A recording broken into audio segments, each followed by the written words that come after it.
कल न्यूटन के गति का पहला नियम समझ गए थे। क्या था न्यूटन के गति का पहला नियम? नाम था उसका जड़त्व का नियम। एक और नाम, यानी न्यूटन के गति का पहला नियम बोलो या जड़त्व का नियम बोलो। नियम था क्या? तो नियम था कि कोई वस्तु अपनी विरामावस्था अथवा एक समान गति की अवस्था, सरल रेखा में एक समान गति की अवस्था तब तक बनाए रखती है जब तक कि उस पर कोई बाह्य असंतुलित बल कार्य ना करे। यानी वस्तु अगर रुका हुआ है तो रुका हुआ रहना चाहेगा, एक समान गति से सीधी रेखा में चल रहा है तो वो चलता रहना चाहेगा। कब तक? जब तक उस पर हम बाहर से कोई बल ना लगाए। रुका हुआ वस्तु अपने आप चलने लगेगा क्या? नहीं ना, उसके लिए उसको धक्का देना होगा, बल लगाना होगा, और उस बल को बोला जा रहा है असंतुलित बल। क्यों बोला जा रहा है? कल क्लियर कर दिए थे। क्या था असंतुलित बल? कि गुरुत्वाकर्षण बल, सॉरी घर्षण बल तो लग ही रहा है, ऑब्जेक्ट वस्तु जहां रखा हुआ है उस सतह के साथ उसका घर्षण बल तो लग ही रहा है। अब हम जब तक घर्षण बल से ज्यादा बल नहीं लगाएंगे वस्तु आगे नहीं बढ़ेगी। तो असंतुलित बल इसलिए बोला गया कि हमारे बल का मान घर्षण बल के मान से ज्यादा होना चाहिए। आ जाओ। तो चलो अब देखो क्या है। आज हम सब देखेंगे न्यूटन के गति के कुछ उदाहरण, यानी किस डेली लाइफ में कहाँ कहाँ हमको न्यूटन के गति का उदाहरण नजर आता है। उदाहरण तो कल भी बता दिए थे। रुकी हुई बस जब अचानक चलने लगती है तो हम पीछे की ओर झुक जाते हैं, उस में लेक्चर होगा। या फिर चलती हुई बस जब अचानक रुकती है तो हम आगे की ओर झुक जाते हैं। ये दोनों ही होता है न्यूटन के गति के पहले नियम के अनुसार या फिर जड़त्व के नियम के अनुसार। जड़त्व के कारण ऐसा होता है। जड़त्व क्या है? तो किसी वस्तु का अपनी पुरानी अवस्था को बनाए रखने का जिद। हर वस्तु चाहता है कि जैसे है वैसे ही रहे, उसी जिद को क्या बोलते हैं? जड़त्व बोलते हैं। रुका हुआ है तो चाहेगा कि हम रुका ही रहे, चल रहा है तो चाहेगा कि हम चलते ही रहे। लेकिन चलती हुई चीज तो कभी ना कभी क्या थोड़ी देर बाद रुक ही जाती है। रुकी हुई वस्तु अपने आप चलना शुरू नहीं करती है। चलती हुई वस्तु रुक क्यों जाती है? वहां घर्षण बल, सतह पर घर्षण बल लग रहा होता है जो लगातार उसके गति का विरोध करती है, तो वो रुक जाती है। लेकिन जो वस्तु पहले से रुकी हुई है, क्या वो अपने आप चलने लगती है? नहीं, तो वहां हमको अलग से बल लगाना पड़ता है। तो कुल मिला के कहना यही है कि वस्तु की अपना एक गुण होता है, अपनी एक प्रॉपर्टी होती है कि वो जिस अवस्था में है उसी में रहना चाहेगा। अब यहाँ एक सवाल उठता है कि एक वस्तु भारी है और एक वस्तु हल्की है, दोनों विरामावस्था में है, तो दोनों में से किसमें जड़त्व ज्यादा होगा? भारी में या हल्का में? कौन ज्यादा जिद्दी होगा कि हाँ हम जैसे हैं वैसे ही रहेंगे, या किस पर ज्यादा बल लगाना होगा आगे बढ़ाने के लिए? तो जवाब है भारी। मतलब जो वस्तु जितना ज्यादा भारी होगा, यानी जिसका द्रव्यमान जितना ज्यादा होगा, उस वस्तु का जड़त्व भी उतना ज्यादा होगा। समझ गए ना? क्लियर हुआ बात? जड़त्व कहने का मतलब हो गया उसके अपने पुराने अवस्था में रहने का गुण, और जो वस्तु जितना भारी होगा उसके अपने पुराने अवस्था में रहने का गुण उतना ज्यादा होगा। क्लियर है बात? एक गेंद लुढ़कता है, हम आराम से हाथ लगा के रोक देते हैं। एक पत्थर कहीं से लुढ़क के आ रहा हो, जाओगे सामने से उसको रोकने के लिए? गति दोनों में है, लेकिन गति में रहने का जिद किसके पास ज्यादा है? भारी वाले के पास। कि तुम सामने से बल भी लगाओगे तो कहेगा ना हम तो नहीं रुकेंगे। तो ये बात हो गई जड़त्व के लिए। अब अनुप्रयोग में 2-3 सवाल हम लिखा देते हैं, सवाल और उसका जवाब, बाकी उसी आधार पर तुम समझ जाओगे। कल उदाहरण में क्या क्या आया था? चलती हुई बस के रुकने पर हम आगे झुकते हैं, रुकी हुई बस के चलने पर हम पीछे की ओर झुकते हैं। एक तो ये 2 सवाल यहीं से निकल गया। एक ग्लास के ऊपर कार्डबोर्ड और उसके ऊपर 5 रुपए का सिक्का रखते हैं, और अगर हम कार्डबोर्ड को तेजी से खींचते हैं तो 5 रुपए का सिक्का ग्लास में क्यों गिर जाता है? दूसरा सवाल ये हो गया, पेड़ की टहनी को अचानक हिलाने पर या हवा आने पर जब पेड़ की टहनियां हिलती है तो सूखे पत्ते क्यों गिर जाते हैं? एक तो ये हो गया। सारा सवाल कल हुआ था ना सामने में। उसके अलावा दरी को जब डंडे से पीटा जाता है तो धूलकण अलग हो जाते हैं, क्यों? था या नहीं था? तो ये सारी चीजें इसी जड़त्व के नियम या न्यूटन के गति के पहले नियम के उदाहरण के तौर पर तुम समझ सकते हो। एक सवाल है, चलती हुई बस से बाहर कूदते समय सावधानी की आवश्यकता। अभी कभी चलते, लड़की सब तो नहीं, लड़का सब कभी चलते हुए बस से उतरे हो? किसी को उतरते हुए देखे हो? बहुत बार देखे होगे। गौर किए हो कुछ खास लगता है कुछ खास तरीका होता है जब वो चलते हुए बस से उतरता है, क्या करता है वो? हाँ, पीछे की ओर। बस जिस दिशा में चल रही होती है वो उसी दिशा में उतर के 2-4 कदम दौड़ता है, फिर रुकता है। क्यों? वहां भी यही खेल है।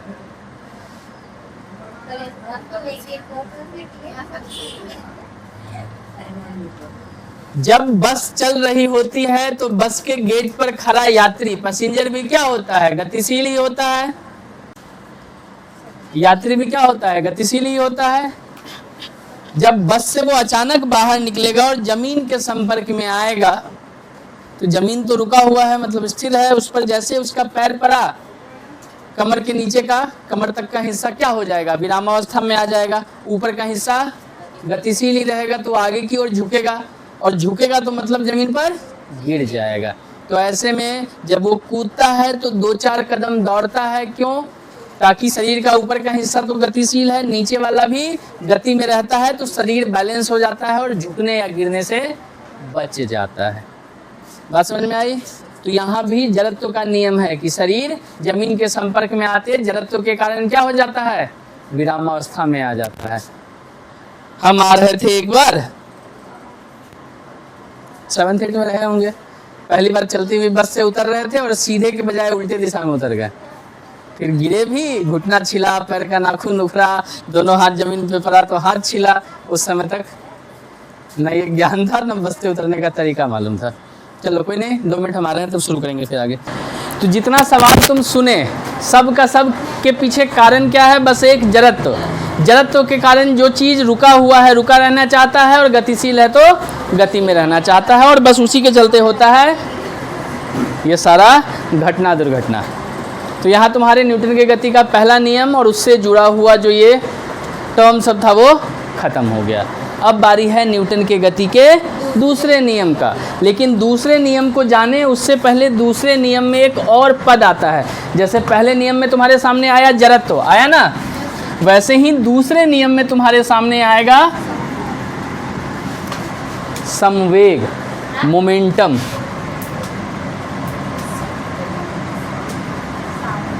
संवेग। अब ये संवेग क्या होता है?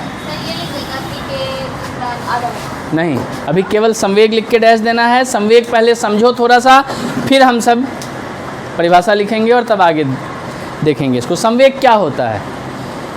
तो एक लाइन में जवाब है कि किसी वस्तु के वेग और उसके द्रव्यमान के गुणनफल को संवेग बोलते हैं। वस्तु का वेग और उसका द्रव्यमान दोनों के गुणनफल को क्या बोलेंगे? संवेग। तो चलो लिखो, किसी वस्तु के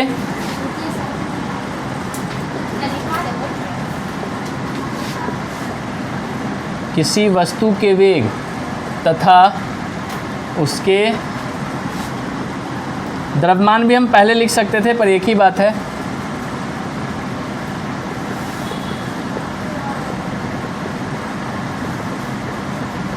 संवेग कहते हैं। इसे P से दर्शाया जाता है। P बराबर m इंटू भी। यहाँ m वस्तु का द्रव्यमान और भी वस्तु का वेग। संवेग एक सदिश राशि है। संवेग का SI मात्रक kg मीटर पर सेकेंड होता है। चलो नोट करो इसको। चलो सुनो, तो संवेग हो जाएगा, बुक भाग करता रहता है। संवेग के बारे में क्या पता चला कि किसी वस्तु का वेग, यहाँ हम द्रव्यमान भी लिख सकते थे, किसी वस्तु का वेग तथा उसके द्रव्यमान के गुणनफल को क्या बोलते हैं? संवेग बोलते हैं। अब संवेग को पी से दर्शा रहे हैं। संवेग का फॉर्मूला हो गया m इंटू भी, m यानी द्रव्यमान, v यानी वेग, तो दोनों का गुणनफल संवेग कहलाएगा। संवेग निकालोगे तो मात्रक लगाना होगा kg मीटर पर सेकेंड, देख रहे हो। और संवेग एक सदिश राशि है। चैप्टर शुरू होने के पहले से हम सब सदिश और अदिश पर चिल्ला रहे हैं। सदिश यानी दिशा के साथ, अदिश यानी जिसकी कोई दिशा ना हो। तो बल लगाते हैं तो बल में दिशा होता है, सामने की तरफ धक्का दे रहे हैं तो सामने पता चल रहा है कि सामने लगा रहे हैं, नीचे की ओर तो पता चलता है कि हाँ नीचे की ओर बल लगा रहे हैं। तो इसमें एक दिशा है, एक डायरेक्शन है कि किस दिशा में बल लग रहा है। वेग क्या बोला जाता है? विस्थापन बटा समय। और विस्थापन तुमको मालूम है कि इस तरह से रास्ता हो उससे कोई फर्क नहीं पड़ता है। विस्थापन के लिए हम न्यूनतम दूरी या सीधे रास्ते की बात करते हैं। तो विस्थापन में भी दिशा होता है कि हाँ ऐसे ही जाना है, रास्ता भले ऐसा ऐसा है, लेकिन विस्थापन पूछेंगे तो हमको शॉर्टेस्ट डिस्टेंस, सबसे छोटी दूरी चाहिए। तो विस्थापन में भी क्या है? दिशा है। तो विस्थापन क्या है? सदिश राशि है। अब चूंकि वेग भी विस्थापन सदिश है तो वेग सदिश हो गया, विस्थापन बटा समय, और वेग सदिश है इसलिए संवेग भी क्या हो गया? सदिश हो गया। संवेग किस दिशा में होगा? वस्तु जिस दिशा में गति कर रहा है संवेग की दिशा भी वही होगी। तो संवेग में भी दिशा हुआ कि नहीं हुआ? और संवेग में दिशा हुआ इसलिए संवेग को क्या बोला गया? सदिश राशि। दिशा नहीं होता, जैसे दूरी रास्ते पर निर्भर करती है, कितना दूर है तो रास्ते की जो लंबाई है वो दूरी है, और दूरी हम अपनी मर्जी से तय नहीं करेंगे। रास्ता जैसा बना हुआ है हमको उसके अकॉर्डिंग जाना है, इसलिए वहां मेरे चलने की कोई निश्चित दिशा नहीं है। रास्ता जिधर मुड़ गया हमको उधर मुड़ना होगा। तो दूरी को क्या बोलते हैं? अदिश राशि, उसमें दिशा नहीं होती है। तो दूरी अदिश होता है इसलिए चाल अदिश होता है। विस्थापन सदिश तो वेग सदिश, और वेग सदिश था इसलिए यहाँ आके संवेग भी सदिश हो गया। क्लियर हुआ बात? अब ये है संवेग के से जुड़ा हुआ टर्म। अब जब ये समझ जाओगे तो एक सवाल बनाओ कि किसी वस्तु का, बहुत सीधा सा सवाल हो गया कि द्रव्यमान दिया है, वेग दिया है, संवेग निकालना है। निकालो। सवाल देख लिए, सॉल्यूशन इधर कोना में कर देते हैं। देखो सवाल में क्या बोला है कि किसी वस्तु का द्रव्यमान कितना है? 8 kg। उसका वेग कितना है? 0.5 मीटर पर सेकेंड। तो निकालना क्या है? संवेग को किससे दर्शाते हैं? P बराबर क्वेश्चन मार्क। P का फॉर्मूला क्या होता है? m इंटू m है 8 kg, v क्या है? 0.5 मीटर पर सेकेंड। गुना करो 8 पंचे 40, एक अंक पहले दशमलव हो जाएगा। मात्रक इसके पास kg है, इसके पास मीटर पर सेकेंड, दोनों मिक्स हो गया। तो रिजल्ट क्या हो गया? 4 kg मीटर पर सेकेंड। बस इसी को हम बोलते हैं संवेग। उस वस्तु का, हाँ दूसरा क्वेश्चन है, उस वस्तु का संवेग ज्ञात करें जिसका द्रव्यमान 200 ग्राम तथा वेग 2 मीटर पर सेकेंड हो। 2 मीटर पर सेकेंड हो। m कितना है? 200 ग्राम। v कितना है? 2 मीटर पर सेकेंड। तो निकालना क्या है? p। और तुमको ये बात मालूम होना चाहिए कि कभी भी न्यूमेरिकल बनाते हैं तो जो वैल्यू दिया होता है वो वैल्यू हमेशा SI मात्रक के अनुसार होता है, SI मात्रक में होना चाहिए। क्या ये ग्राम SI मात्रक है? क्या है SI मात्रक? तो किलोग्राम में बदलेंगे ना, कोई बोलने नहीं आएगा ऐसे सवालों में। तुमको समझना है कि इसको किस में बदलना है? kg में। तो सबसे पहला काम तुम्हारा यही होगा, चाहे उसी जगह करो या फिर कहीं और करो। कैसे पहले बता देंगे? बुद्धि नहीं दिया है, पिछले 2 4 6 महीना से यही सब चल रहा है। बावजूद इसका तो नहीं थी दुनिया में ना, दुनिया में नहीं थी तुम 6 महीना में। चलो P बराबर m इंटू v। अब तो बना लो, इसके बाद भी हमारे भरोसे। शर्म करो। कितना आया? तो देख रहा है, अभी वो 4 पॉइंट आ जा रहा है इन लोगों का। वही तो बोला ना तुम में से 4 पॉइंट मुंह से निकल गया ना। तुम सब भी मीम बनाया करो, मेरे मुंह से निकल गई। खैर छोड़ो, संवेग समझ गए बात को, क्या हुआ संवेग? तो बस सीधा सा बात है, द्रव्यमान और वेग का गुणनफल। अब इसी संवेग का एक उदाहरण देते हैं। बैट्समैन बॉल को बैट से हिट किया, बॉल किसी फील्डर के पास गया, हवा में ही मान लो, हवा में होता हुआ फील्डर के पास बॉल पहुंचा, बॉल फील्डर उस बॉल को कैच कर रहा है। तो तुम वहां गौर करोगे, वो कैच करते हुए हाथ को क्या करता है? पीछे खींचता है। खींचता है नहीं खींचता है? सवाल है क्यों? तुमको कहीं किसी ऊंचाई से कूदना होता है तो तुम चाहते हो कि नीचे गद्दा बिछा दिया जाए या कम से कम रेत बालू डाल दिया जाए। क्यों? उस पर कूदोगे तो तुमको चोट कम लगेगा या नहीं लगेगा? तो तुम चाहते हो ना कि गद्दा बिछाया जाए। क्यों चोट नहीं लगता है गद्दा के कारण? हाँ, बालू पर भी बालू भी बिछा होगा तब भी तुमको चोट का एहसास नहीं होगा। तो खिलाड़ी क्यों हाथ पीछे खींच रहा है और इधर चोट, गद्दा पे या बालू पे कूदने पर चोट क्यों नहीं लग रहा है? तो इसका क्या जवाब है? अंदर आ रहा है क्या? तो जवाब है इसका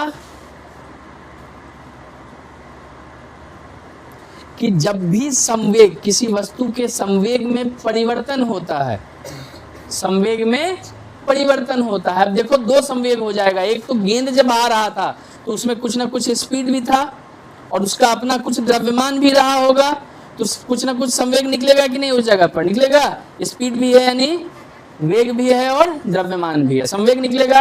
गेंद अचानक फील्डर के हाथ में आया, हाथ में जैसे आया गेंद के पास वजन तो है, स्पीड क्या हो गया? जीरो, रुक गया ना स्पीड, जैसे हाथ से टकरा के रुक गया गेंद, तो स्पीड क्या हो गया? तो जब स्पीड जीरो हो गया, भी जीरो हो गया, तो मतलब संवेग भी क्या हो गया? जीरो। m इंटू भी जीरो हुआ तो द्रव्यमान कुछ भी हो, संवेग क्या होगा? तो संवेग कितने तरह का हो गया? दो गो, एक कोई वैल्यू वाला और बाद में फिर जीरो। यहाँ संवेग में हुआ बदलाव, तो अगर संवेग में बदलाव बहुत तेजी से हो जाएगा, बहुत जल्दी हो जाएगा, तो वस्तु जो है वो बल लगाएगा, वस्तु हाथ पर बल लगा देगी, यानी चोट लगेगा हाथ पर। समझना बात को। तो अब जो हम पढ़ने जा रहे हैं न्यूटन के गति का दूसरा नियम, वो नियम यही है कि संवेग में परिवर्तन, संवेग में परिवर्तन की दर बल के समानुपाती होती है, या संवेग में परिवर्तन बल के समानुपाती होती है। यानी संवेग जितनी तेजी से बदलेगा चोट उतना ज्यादा लगेगा। तो खिलाड़ी कैच लेते हुए हाथ को पीछे खींचता है ताकि संवेग को जीरो होने में थोड़ा समय और लग जाए। यही रख लिया होता तो संवेग तुरंत जीरो होता, तो हाथ पर चोट लगता। हाथ को थोड़ा सा क्या किया? पीछे खींचा, तो क्या फायदा हुआ कि संवेग कुछ था, उसको जीरो होने में थोड़ा सा समय लग गया। समय ज्यादा लगा तो चोट कम लगेगा। समझ गए बात को? यही है संवेग परिवर्तन की दर बल के समानुपाती होती है। अब तुम गद्दे पर कूदते हो तो ऊंचाई से तुम कूद रहे हो, तुम्हारे पास द्रव्यमान है, तुम्हारा अभी तुम हवा में हो तो वेग है, दोनों चीज है। तुम अचानक अगर ठोस सतह के संपर्क में आ जाओ, पक्के के संपर्क में आ जाओ, तो अचानक ही तुम्हारा स्पीड जीरो हो जाएगा। तो संवेग बहुत तेजी से बदला कि नहीं बदला? और ऐसे में तुम्हारे पैर पर चोट लगेगी, पैर टूट भी सकता है। लेकिन जब तुम गद्दे पर कूदते हो तो तुम्हारा, जब तुम गद्दे के संपर्क में आते हो तो गद्दा दबता है, दबता है तो तुम्हारे संवेग को जीरो होने में थोड़ा ज्यादा समय लगता है। लगा कि नहीं? पहले स्पीड में हवा में थे तो तुम्हारा कुछ संवेग था, गद्दे के संपर्क में आए तो तुम्हारा स्पीड धीरे धीरे जीरो हुआ। भले 1 सेकंड या उससे भी कम समय लगा हो, लेकिन लगा तो थोड़ा सा समय, और उस समय के कारण तुम्हारे संवेग को जीरो होने में समय लग गया, यानी संवेग परिवर्तन में थोड़ा सा समय लग गया। और जब समय लगता है तो बल कम लगता है। संवेग परिवर्तन में जब समय लगता है तो बल कम लगता है, इसलिए तुम्हारे पैरों पर चोट कम लगेगा। बालू पर भी वही बात है, तुम कूदते हो तो धंस जाते हो। धंसने का मतलब तुम्हारे स्पीड को जीरो होने में थोड़ा ज्यादा समय लगा। समय जैसे ही ज्यादा लगा, बल क्या हो जाएगा? कम या ज्यादा? बल कम हो जाएगा, तो चोट कम लगेगा, पैर पे चोट नहीं लगेगा या कम लगेगा। तो ये सारा नियम कहाँ से आया? न्यूटन के गति के दूसरे नियम से, कि संवेग तेजी से बदलेगा तो बल ज्यादा लगेगा, संवेग धीरे से बदलेगा तो बल कम लगेगा। और यहाँ बल की जो दिशा है वो संवेग परिवर्तन के दिशा में होती है। संवेग जिस दिशा में बदल रहा होता है, चोट भी यानी बल भी उसी दिशा में लगती है। तो ये जो टॉपिक है न्यूटन की गति का दूसरा नियम, इसको हम सब अगले क्लास में लिखेंगे, ठीक है। तत्काल होमवर्क क्या रहा? अभी तक जितना लिखाए हैं उसको मंगलवार को याद करके आना। याद करने से आसान क्या है? एब्सेंट हो जाना।